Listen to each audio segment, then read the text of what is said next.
नमस्कार विद्यार्थी मित्रांनो, एम आर अकॅडमी यूट्यूब चॅनलमध्ये सर्वांचं सहर्ष स्वागत आहे। आज आपण राज्यामध्ये होणाऱ्या सर्व सरळ सेवा भरतीच्या अनुषंगाने होणाऱ्या परीक्षेसाठी अत्यंत महत्त्वाचे प्रश्न कव्हर करणार आहोत। हा व्हिडिओ सर्वांनी शेवटपर्यंत पाहायचा आहे।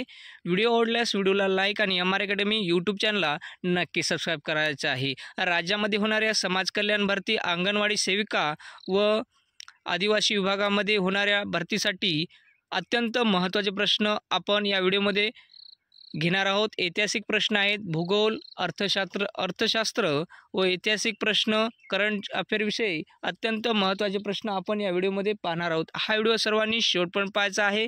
व्हिडिओ आवडल्यास व्हिडिओला लाईक आणि एम आर अकॅडमी यूट्यूब चॅनलला नक्की सबस्क्राईब करायचं आहे। चला तर मित्रांनो, व्हिडिओला सुरुवात करूया। पहिला प्रश्न असा आहे, मूलभूत कर्तव्ये संविधानाच्या कोणत्या भागात आहेत? मूलभूत कर्तव्ये संविधानाच्या 4 मध्ये आहे। डी हे ऑप्शन या ठिकाणी योग्य आहे। प्रश्न क्रमांक 2 नंबरचा असा आहे मित्रांनो, PM जन आरोग्य योजना केव्हा सुरू झाली? PM जन आरोग्य योजना केव्हा सुरू झाली? 2018 मध्ये सुरू झाली। बी हे ऑप्शन या ठिकाणी योग्य आहे। प्रश्न क्रमांक 3 नंबरचा असा आहे मित्रांनो, हरियाणाचे राज्यपाल कोण आहेत? सध्या हरियाणाचे राज्यपाल बंडारू दत्तात्रेय हे आहेत। ए हे ऑप्शन या ठिकाणी योग्य आहे। प्रश्न क्रमांक 4 नंबरचा असा आहे मित्रांनो, राष्ट्रीय मागासवर्गीय आयोगाची स्थापना केव्हा झाली? राष्ट्रीय मागासवर्गाची आयोगाची स्थापना केव्हा झाली? तर 1993 मध्ये झाली। ए हे ऑप्शन या ठिकाणी योग्य आहे। प्रश्न क्रमांक 5 नंबरचा असा आहे मित्रांनो, 2011च्या जनगणनेनुसार भारतातील साक्षरतेचे प्रमाण किती आहे? 2011च्या जनगणनेनुसार भारतातील साक्षरतेचे प्रमाण किती आहे? तर या ठिकाणी 74% इतके आहे। ए हे ऑप्शन या ठिकाणी योग्य आहे। प्रश्न क्रमांक 6 नंबरचा असा आहे मित्रांनो, खालीलपैकी कोणते कलम मूलभूत हक्काशी संबंधित आहे? खालीलपैकी कोणते कलम मूलभूत हक्काशी संबंधित आहे? कलम 51 हे कलम मूलभूत हक्काशी संबंधित आहे। डी हे ऑप्शन या ठिकाणी योग्य होईल।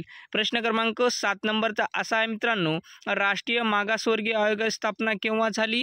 तर 1993 मध्ये झाली। ए हे ऑप्शन या ठिकाणी योग्य आहे। प्रश्न क्रमांक 8 नंबरचा असा आहे मित्रांनो, परमहंस सभेची स्थापना कोणत्या वर्षी करण्यात आली? परमहंस सभेची स्थापना कोणत्या वर्षी करण्यात आली? तर 1849 या वर्षी करण्यात आली। डी हे ऑप्शन या ठिकाणी योग्य आहे। प्रश्न क्रमांक 9 नंबरचा असा आहे मित्रांनो, जागतिक वायू प्रदूषणात भारताचा क्रमांक किती आहे? जागतिक वायू प्रदूषणात भारताचा क्रमांक किती आहे? तर 3रा क्रमांक आहे। सी हे ऑप्शन या ठिकाणी योग्य आहे। प्रश्न क्रमांक 10 नंबरचा असा आहे मित्रांनो, खालीलपैकी कोणती नदी नर्मदा नदीची उपनदी आहे? खालीलपैकी कोणती नदी नर्मदा नदीची उपनदी आहे? तर तवा ही नदी नर्मदा नदीची उपनदी आहे। या ठिकाणी डी हे ऑप्शन योग्य आहे। प्रश्न क्रमांक 11 नंबरचा असा आहे मित्रांनो, महाराष्ट्रातील सातपुडा पर्वतातील सर्वात उंच शिखर कोणते? अस्तंबा हे सर्वात उंच शिखर आहे। बी हे ऑप्शन या ठिकाणी योग्य आहे। प्रश्न क्रमांक या ठिकाणी 12 नंबरचा असा आहे मित्रांनो, 2011च्या जनगणनेनुसार भारताचे लिंग गुणोत्तर किती आहे? 2011च्या जनगणनेनुसार भारताचे लिंग गुणोत्तर 943 इतके आहे। बी हे ऑप्शन या ठिकाणी योग्य आहे। प्रश्न क्रमांक 13 नंबरचा या ठिकाणी आपण पाहणार आहोत मित्रांनो, खालीलपैकी गुजरातमधील अणुविद्युत प्रकल्प कोणता? खालीलपैकी गुजरातमधील विद्युत प्रकल्प काकरापारा हा आहे। बी हे ऑप्शन या ठिकाणी योग्य आहे। प्रश्न क्रमांक 14 नंबरचा असा आहे मित्रांनो, मेहबूब पठाण यांचे टोपण नाव काय आहे? मेहबूब पठाण यांचे टोपण नाव अमर शेख असे आहे। बी हे ऑप्शन या ठिकाणी योग्य आहे। प्रश्न क्रमांक 15 नंबरचा असा आहे मित्रांनो, मुख्यमंत्री माझी लाडकी बहीण योजना केव्हा सुरू झाली? मुख्यमंत्री बहीण लाडकी योजना केव्हा सुरू झाली? 1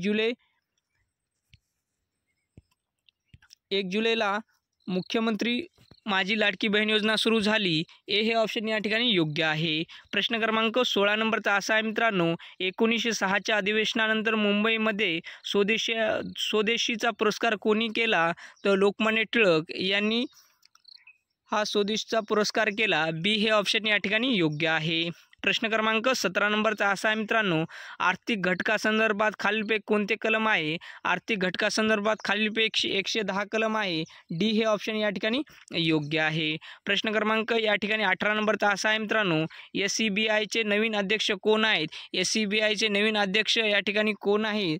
तर या ठिकाणी ए हे ऑप्शन योग्य आहे. तुहीन कांता पांडे हे आहेत. प्रश्न क्रमांक 19 नंबरचा असा आहे मित्रांनो, कृष्णा नदीबाबत योग्य विधान निवडा. कृष्णा नदीबाबत योग्य विधान निवडा. तर वरील सर्व विधाने हे योग्य आहेत. डी हे ऑप्शन या ठिकाणी योग्य आहे.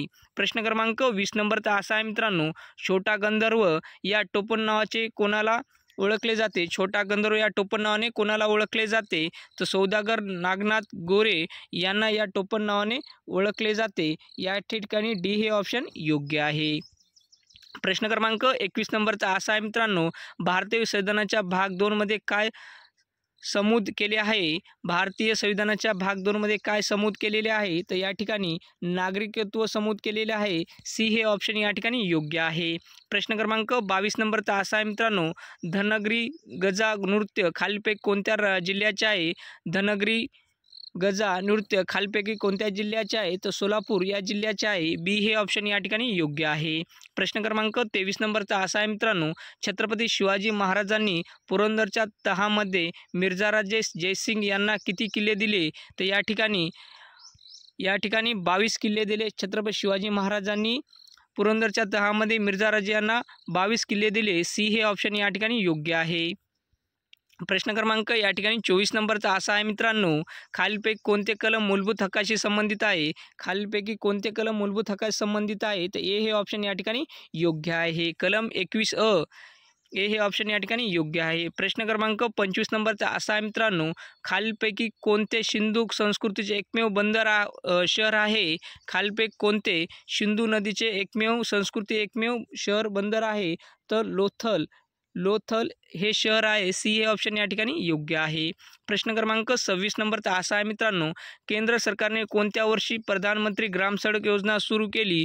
केंद्र सरकारने कोणत्या वर्षी प्रधानमंत्री ग्राम सडक योजना सुरू केली? तर 2000 मध्ये केली. या ठिकाणी सी हे ऑप्शन योग्य आहे. प्रश्न क्रमांक 27 नंबरचा असा आहे मित्रांनो, बाळ गंगाधर टिळकांनी कोणता नारा दिला होता? बाळ गंगाधर टिळक यांनी कोणता नारा दिलेला होता? तर डी हे ऑप्शन या ठिकाणी योग्य आहे. स्वराज्य हा माझा जन्मसिद्ध हक्क आहे आणि तो मी मिळवणारच, हा नारा बाळ गंगाधर टिळक यांनी दिला होता. डी हे ऑप्शन या ठिकाणी योग्य आहे. प्रश्न क्रमांक 28 नंबरचा असा आहे मित्रांनो, महाराष्ट्रातील कोणता प्रदेश हा काळ्या मृदेसाठी ओळखला जातो? महाराष्ट्रातील कोणता प्रदेश हा काळ्या मृदेसाठी ओळखला जातो? तर या ठिकाणी दख्खनचे पठार. डी हे ऑप्शन या ठिकाणी योग्य आहे. प्रश्न क्रमांक 29 नंबरचा असा आहे मित्रांनो, संविधान सभेची पहिली बैठक कधी आयोजित करण्यात आली होती? संविधान सभेची पहिली बैठक कधी आयोजित करण्यात आलेली होती? 9 डिसेंबर 1946 या दिवशी संविधान सभेची पहिली बैठक आयोजित करण्यात आलेली होती. ए हे ऑप्शन या ठिकाणी योग्य आहे. प्रश्न क्रमांक या ठिकाणी 30 नंबरचा असा आहे मित्रांनो, नाबार्डचे पूर्ण रूप काय आहे? नाबार्ड या बँकेचे पूर्ण रूप काय आहे? तर या ठिकाणी national bank of agriculture rural development, national bank for agriculture and rural development असे नाबार्डचे पूर्ण रूप आहे. बी हे ऑप्शन या ठिकाणी योग्य आहे. प्रश्न क्रमांक या ठिकाणी 31 नंबरचा असा आहे मित्रांनो, ताडोबा अंधारी व्याघ्र प्रकल्प महाराष्ट्रातील जिल्ह्यात आहे. महाराष्ट्रातील कोणत्या जिल्ह्यात आहे? तर चंद्रपूर या जिल्ह्यामध्ये ताडोबा अंधारी व्याघ्र प्रकल्प आहे. तर बी हे ऑप्शन या ठिकाणी योग्य आहे.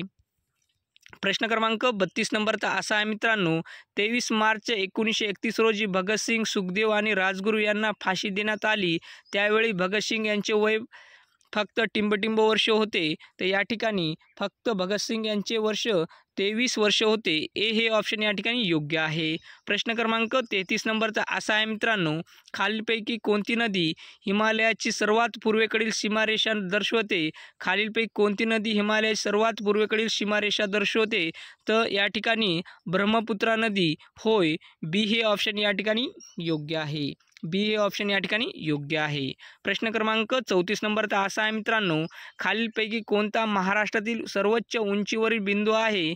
खालीलपैकी कोणता महाराष्ट्रात सर्वोच्च उंचीवरील बिंदू आहे? तर कळसुबाई. सी हे ऑप्शन या ठिकाणी योग्य आहे. प्रश्न क्रमांक 35 नंबरचा असा आहे मित्रांनो, खालीलपैकी कोणत्या टेकडीमुळे महाराष्ट्राची उत्तरेकडील सीमा तयार झाली आहे? खालीलपैकी कोणत्या टेकडीमुळे महाराष्ट्राची उत्तरेकडील सीमा तयार झालेली आहे? तर या ठिकाणी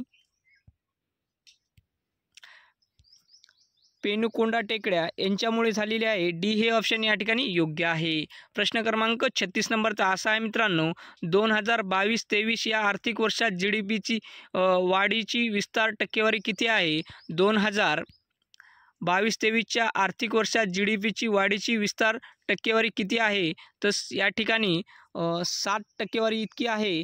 डी हे ऑप्शन या ठिकाणी योग्य आहे.